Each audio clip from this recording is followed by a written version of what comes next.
In this video, I'm going to talk about how habits of mind associated with computational thinking can be very useful for mathematical modeling.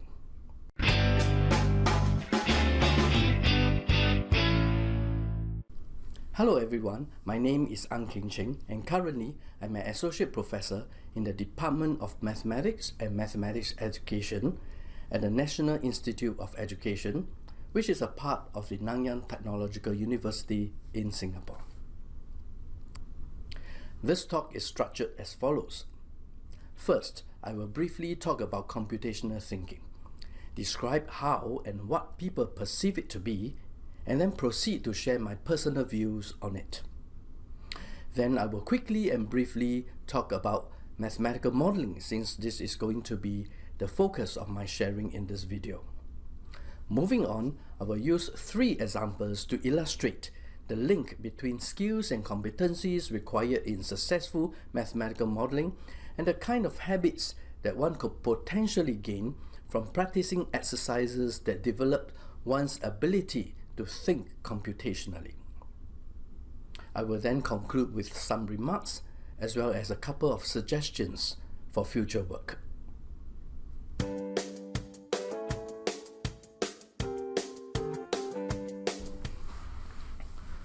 So, why do we want to talk about computational thinking?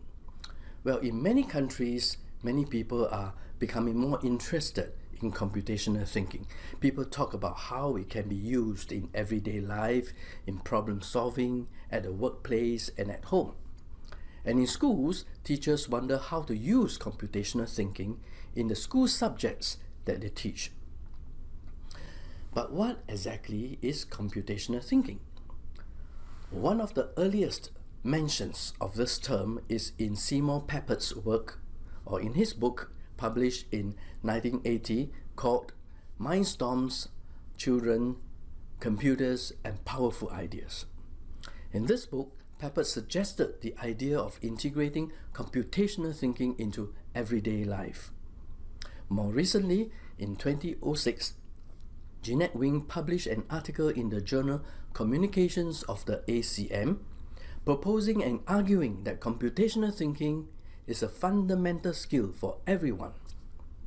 Since then, many academics, researchers, computer scientists, and educators have shared their views and written articles, chapters, and books on computational thinking. Yet, to date, there is no formal or universally accepted definition for computational thinking. Now, although there is no official or agreed definition, one could think of computational thinking as a kind of mental process of reasoning that involves examining a problem and then looking towards constructing a solution with the intention of implementing and executing it on the computer. Now, a very common view of computational thinking is that it involves constructs or notions like abstraction, pattern recognition, developing algorithms, and decomposition of a problem. Some people call these the cornerstones of computational thinking.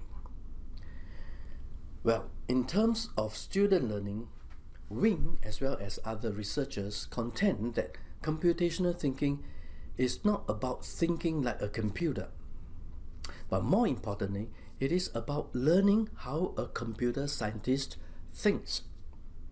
This goes far beyond learning the skills usually associated with computer science, such as computer programming. It is about the thinking process, the habits of mind that a computer scientist will rely on and will employ when assessing or approaching a problem situation. These habits are developed over time with many hours of practice in using the computer to solve problems. And these are, of course, related to the cornerstones of computational thinking that we mentioned earlier. Now, my view is that these habits are equally, if not even more useful and important in mathematical modeling, because they will shape the way we look at problems, approach problems, and construct and implement solutions in a mathematical modeling task. So, what are these habits and how do they help solve problems in mathematical modeling? Well, I will use 3 examples to illustrate and explain. But first, let's do a quick recap on the basics of mathematical modeling.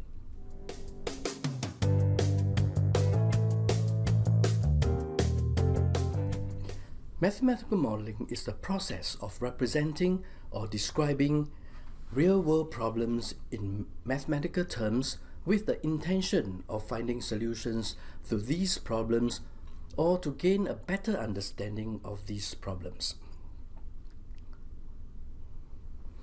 Mathematical modeling begins with a real-world problem, and our objective is to find a solution to this problem. Quite often, this direct way of looking for a solution to the real-world problem is not so easy or straightforward, and sometimes it can be impossible. And so we try to create or build a mathematical model to solve the problem. To do so, we first describe the problem in mathematical terms. In other words, we move the real-world problem from the real world to the mathematical world by casting it as a mathematical problem. We may need to make some assumptions to simplify the problem and to make it more tractable and solvable. Then, based on these assumptions, we now try to construct a model. Depending on the nature of the mathematical problem, we could do so in several different ways. This is also where computational thinking can come in.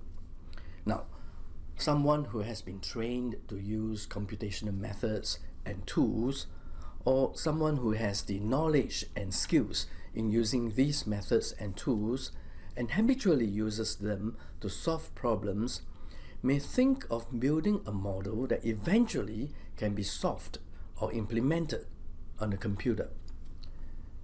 Once a model is constructed, we will try to solve it and then interpret the solution in the context of the real world.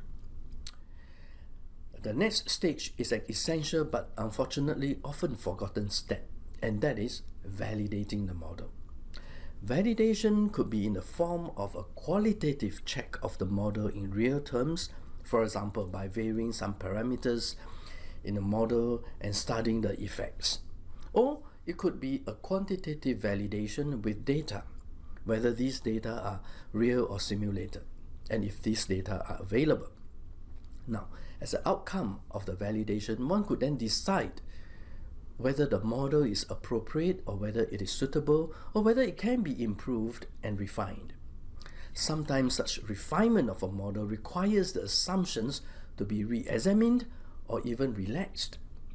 Following that, another model or refined model may be constructed and then solved again, and the solution interpreted and validated again.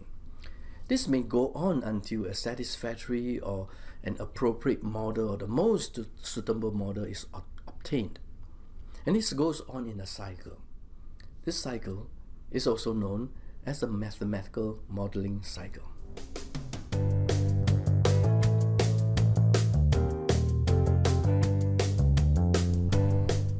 The first example is taken from my honours year thesis done more than 30 years ago. My project was on the modeling of non-Newtonian blood flow through arteries. And here's a copy of my honours thesis.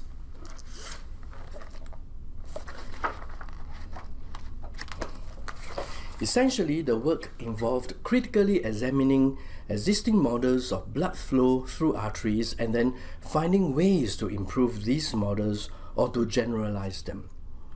I will not go into the details of this piece of work, but for those of you who are interested, you may refer to the journal article that I published on this piece of work. The reference is given at the end of this ATCM paper. For the present discussion, the important thing to note is that as part of the modeling process, I needed a formula to represent the relationship between the strain in an artery and the stress or tension experienced by the artery. In other words, I needed a closed-form stress-strain relationship of an artery.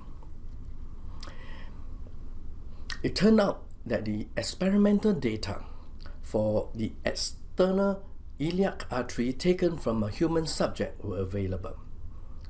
And what was required was simply to fit a curve through these data points. Let's take a look at these data points.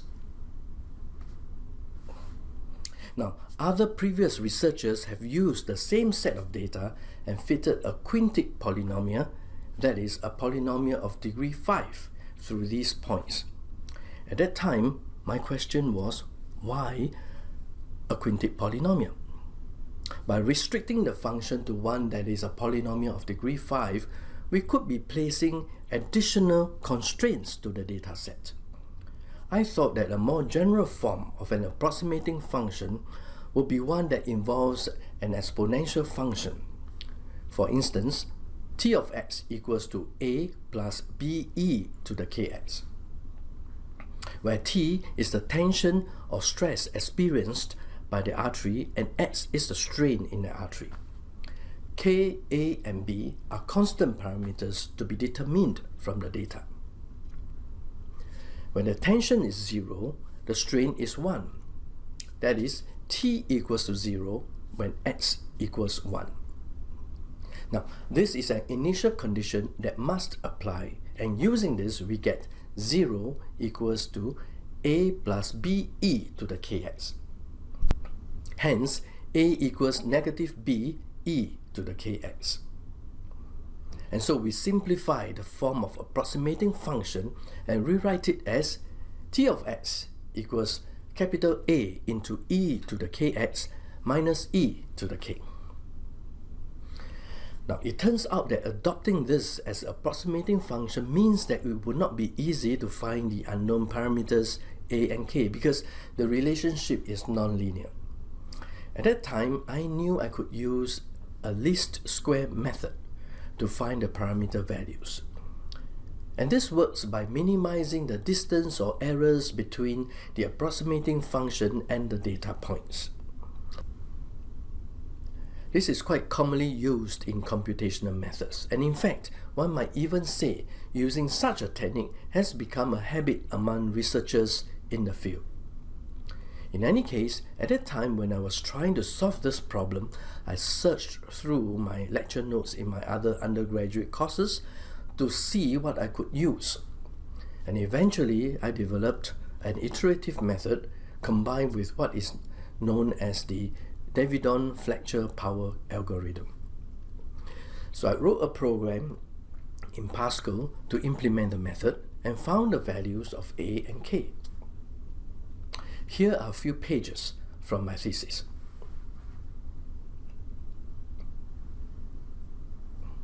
At that time, more than 35 years ago, the entire process of studying the problem, searching the resources, developing a solution, writing and testing the computer program, and finally solving the problem took me 1 whole month. But it also demonstrated this habit: recognizing patterns in data, finding values iteratively, thinking computationally. And this piece of work, like I said earlier, has been published, and those who are interested in the details may want to read the original paper. Fast forward to today. Now we have more powerful software and computing machines. For instance, to solve the same problem of finding the values of A and K in the model, we could use the solver tool in Excel. And here's a demonstration of how this can be done.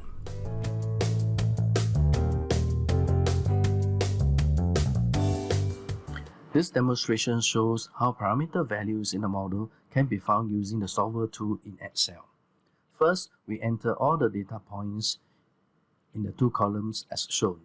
Now in this case, the model is given by this formula here, t equals to a into e to the kx minus e to the k, and we have 2 parameters, a and k, to be found. We set them to be some initial values. Let's say a is 1, k is 1.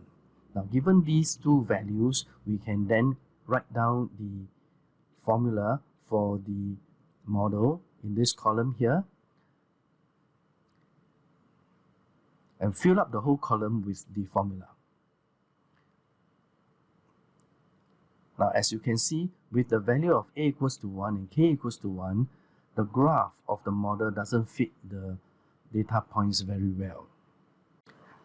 The idea is to minimize the distance between the data and the model at the various data points, and to do so, we define the average error as this, and we will minimize this average error. So we key in the squares of this difference between the data points and the model in this column. Using the formula, and we copy it down, and at the end we have the sum, and we now want to find the average error that we have defined, and this is equals to the square root of that sum that we had just found and divided by the number of data points, which is 15. We hit enter, and currently that is the error. Now we want to minimize this error using the solver tool. The solver tool is found under the data tab, solver. So if we click solver, this window comes up, and we need to set the target, this objective. So in this case, the cell D22 is our target cell, and we need to minimize this target cell by changing the values in C1 and C2. So once this is set up properly, we click the button solve. And the solution comes up, and we say, okay, accept the solution, and we can see now that the model fits the data very well. So in other words, these are the values of A and K that will minimize the error or the average error that we have defined earlier on. So this is how we can use a solver tool to find parameter values in a model.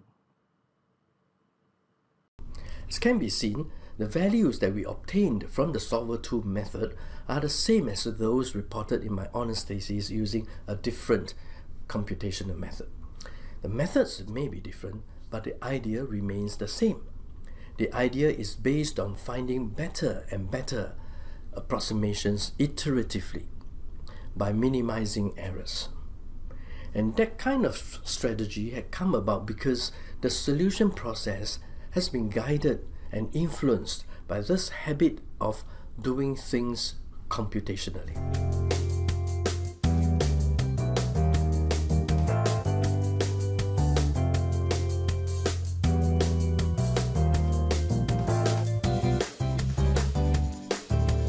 In example 2, we study the broken spaghetti problem. It's a well-known fact that if you break a stick of spaghetti, it almost never breaks at one point, but at multiple points. Now, suppose a stick of spaghetti is broken at 2 points. The result is that we have 3 parts or 3 segments of spaghetti stick. One question that we might ask is this: what's the chance that these 3 segments will form a triangle? Now, obviously, not every 3 segments so obtained will form a triangle, because it all depends on the relative lengths of the segments. As an example, if we have 1 very long segment and 2 very short ones, then these 3 segments cannot form a triangle. However, if we have 3 segments that are of equal or roughly equal length, then we can make an equilateral or almost equilateral triangle. Basically, if the longest segment is shorter than the sum of the length of the other 2 segments, then a triangle can be formed. In fact, if we think about it, if the length of the longest segment is less than half the length of the original unbroken stick, then a triangle can be formed. Conversely, if the longest segment has a length that is more than half the length of the original stick, a triangle cannot be formed. Well, it's possible to work out the theoretical probability of forming a triangle in such a situation, and you can find details of the solution easily if you search online, or you may refer to other books or material such as this one. The reference to the actual page in this book where details of the solution can be found is given at the end of this ATCM paper.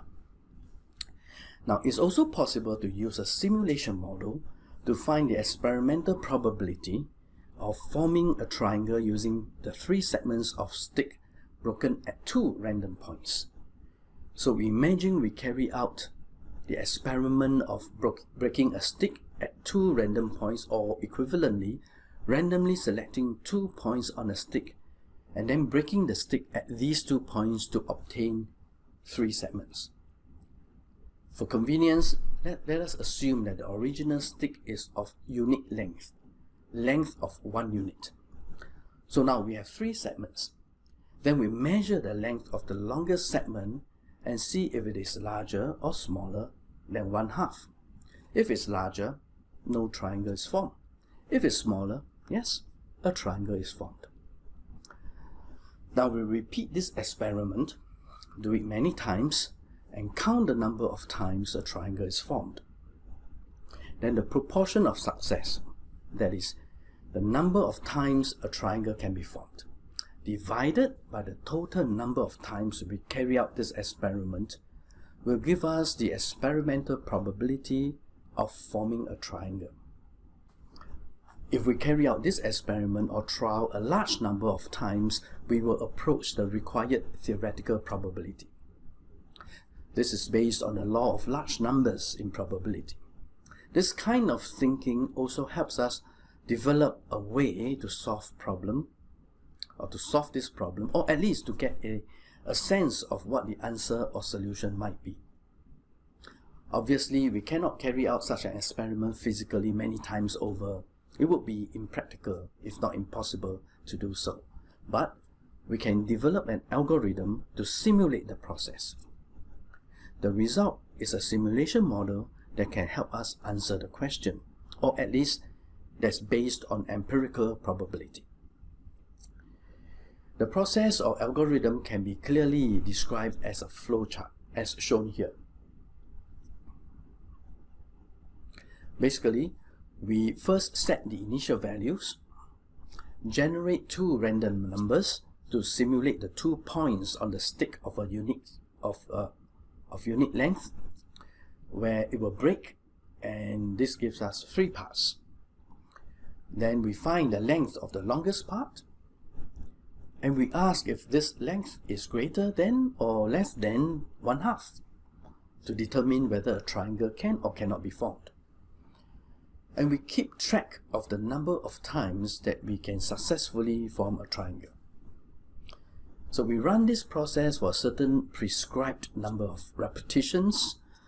If this number is large enough, we should be able to get a very good estimate for the probability. This algorithm can be programmed and implemented in various different ways using any programming language. Now here's a demonstration of how this can be done using Excel's Visual Basic Application, or VBA.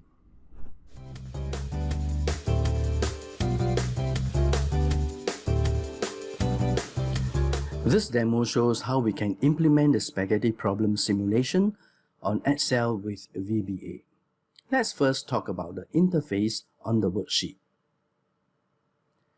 The user will set the number of spaghetti sticks, that is the number of trials of breaking a stick randomly at 2 points. We can set up a scroll bar to make it a little bit more user-friendly. The main program is run by clicking the Run Simulation button. That is, we click this button once to run the code for the simulation for the number of spaghetti sticks set. The results of the simulation is displayed here. So here's the flowchart that we can use to guide us in coding the simulation. And the actual code is here. Now this is the initialization step. And for each trial, we first find 2 randomly chosen points P and Q. Next, we use this if statement to find the lengths of the 3 segments and make use of the worksheet function to find the longest segment. And this is where we test whether the three segments can form a triangle, and we keep track of the count. We calculate the experimental probability and place the results in a cell on the worksheet. Let's run the program and see what we get. For a start, let's choose 1,000 trials. And the experimental probability in this case is 0.264. Let's try 5,000. And we get 0.251. Let's go for 10,000 and run it a few times.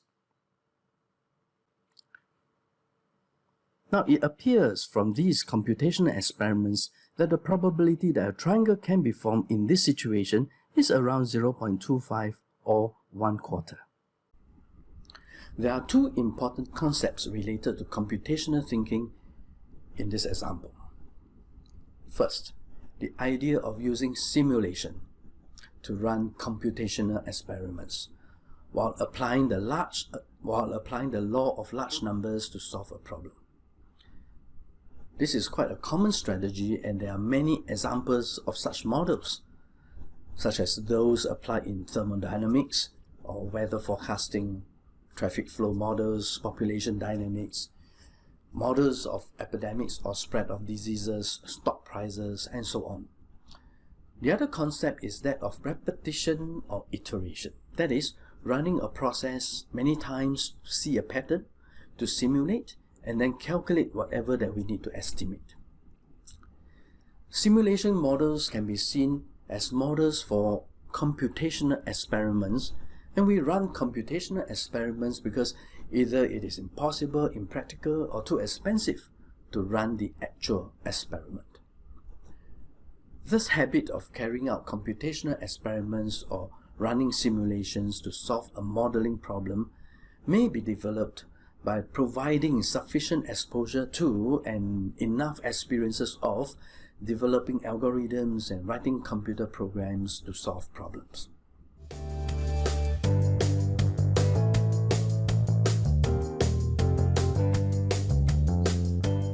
Every now and then, we are faced with a problem of having limited resources and needing to allocate them to people, to departments, or to other entities. And we often need to make a decision that ensures that we optimize the resources while maintaining some level of fairness in the allocation, and to be able to justify the allocation. So in this example, we will look at the allocation of funds for staff development to staff members of, say, an academic department. This is a real-life scenario based on my experience as the head of a mathematics department several years ago, when I had to allocate funding to my faculty colleagues for conference attendance. So at our institution, each department is given a certain budget a year for staff development based on the size of the department. This is to be used to support staff members' professional development. So let's suppose that at the beginning of the year, members are required to indicate the amount that they will need for that year. This could be for support of a conference attendance or to attend a course. Not all will want or need the same amount. Some may need a larger grant this year, while others may need a smaller one or not at all. So if the total amount of funding requested is less than the budget, then we do not have a problem. However, if the total amount of requested funds exceeds the budget, then we will need to find a way to allocate the funds to the members in as fair a manner as possible, while at the same time utilizing as much of the budget as possible. So let's write this problem down mathematically. Let P be the budget given to the department. Suppose there are n members in the department and each member I applies for an amount Mi. Suppose there is insufficient budget to support all full amounts of requests, and so for each request, it is only possible to allocate a certain fraction or percentage of it, let's say 50% or 70% or 80% and so on. So Mathematically, this means that for each request mi, we can only approve ki times of mi, where ki is some factor, is a value between 0 and 1. And if we sum up all the allocated amounts, it should not exceed P, the budget. And to optimize our resource, that is to make the most of our budget, we need to minimize the difference given by R, which is P minus the sum of Ki Mi for I going from 1 to n. So the problem now is to find the values of all the Ki so that R is as small as possible. We can decompose or reduce the problem if we consider a simpler linear model by setting a baseline for the approved amount and an integer multiple of steps from this baseline for each case. This means that we let Ki be some baseline value k plus alpha I times of a step, delta k. The alpha I are weights assigned to each case or applicant based on certain factors. These are not unknowns, but predetermined weights for each case. For instance, if the intention is to provide better support for more junior staff member, then that person should have a larger value of alpha I. Or if someone who has had a big grant previously and should not be receiving too much this time around, then the alpha I for this person will be smaller. Also, the baseline K should be set so that the budget will not be exceeded. With the alpha I and K all suitably and appropriately set, the problem now reduces to just finding the best value of delta K so that R is minimized. We will now demonstrate how this can be done using once again Excel Solver tool in the following demonstration using a hypothetical case.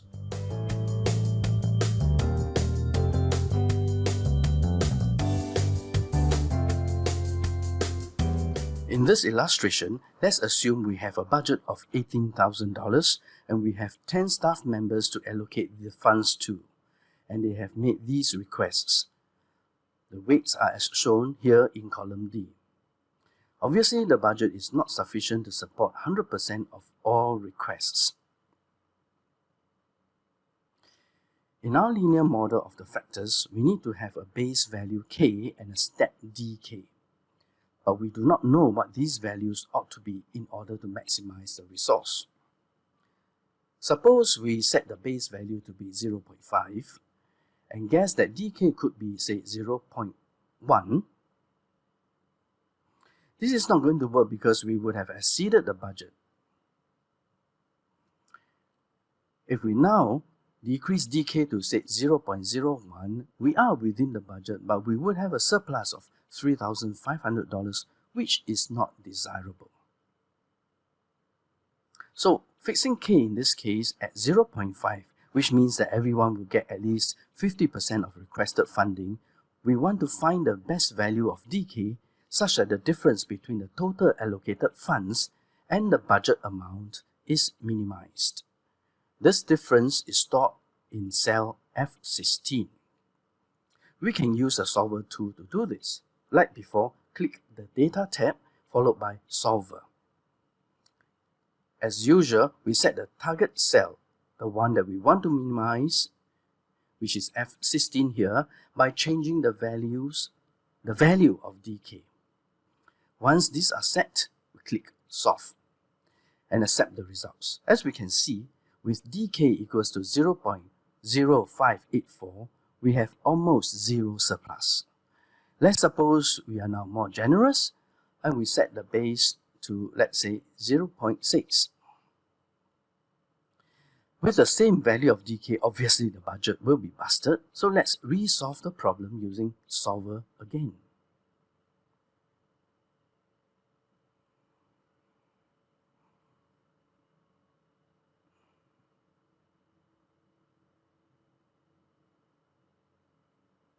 This time round, dk equals 0.0202 gives the optimal solution, and the actual values of the factors ki are captured in column E.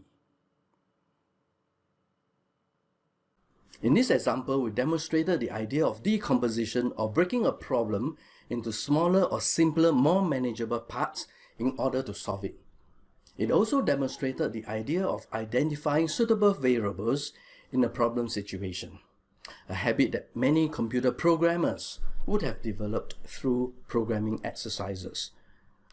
Incidentally, as I said earlier, this is a real-life scenario, and I have here the actual piece of flip chart paper which I used to scribble down my thoughts and the thinking process as I went through the steps of solving this problem, and I was thinking computationally.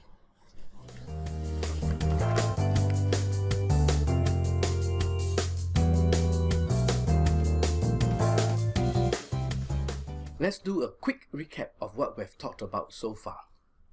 We discussed the idea that computational thinking is seen as a process of reasoning in problem solving with the intent of constructing or building a solution that can be implemented on a computer. And we contend that it is the habits of a computer scientist or the habits of mind related to computational thinking that should be developed. Because with these habits, one could potentially be more ready or more comfortable when it comes to constructing a model or a computational solution in a modeling situation. We also talked a little bit about mathematical modeling, not a whole lot, but enough to appreciate that in the modeling process, one has to have certain skill sets. And some of these habits of mind related to computational thinking can come in quite useful in the solution building process. We then looked at 3 examples, and these are all based on some personal experience, and in each case, the concepts or approach used in the solution process are closely related and closely linked to the habits of mind that we've discussed. In fact, as a person who has done a fair bit of computational modeling for many years, I can say that it has become a habit of mine, for better or worse, to be thinking of a computational approach whenever I'm faced with a modeling task. As can be seen, the models that are described are all results of an intentional process to find a way to implement a solution on a computer, demonstrating the application of computational thinking in mathematical modeling. We did not discuss or say much about coding or computer programming because that's not the focus. However, it is sufficient to mention or list a few of these concepts that are normally taught in a computer programming course and see how these are related to the habits of mind in computational thinking. This is presented in this schematic. This diagram here is quite self-explanatory, and I shall not belabor the point. However, I have this to say. I'm not advocating or suggesting that computational thinking is important for mathematics or mathematics learning, and I'm not going to discuss all the related issues in mathematics education. This is not the intent of this talk. I'm also not suggesting that doing tons of programming exercises will necessarily lead to better habits or make one a computational thinker. All that's being said is this. Computer science education and computer programming in general aim to develop certain skills. And practicing these skills can lead to certain habits of mind that are related to what we now understand or accept as computational thinking. And these habits are particularly useful to someone who wishes to use mathematical modeling to solve real-world problems. It's therefore to our advantage as mathematical modeling learners or applied mathematicians to develop these habits. And one of the ways to develop these habits, as I have experienced myself as an applied mathematician since a long time ago, is indeed through exercises and projects in computer programming. Hence, the message that I would really like to share is this.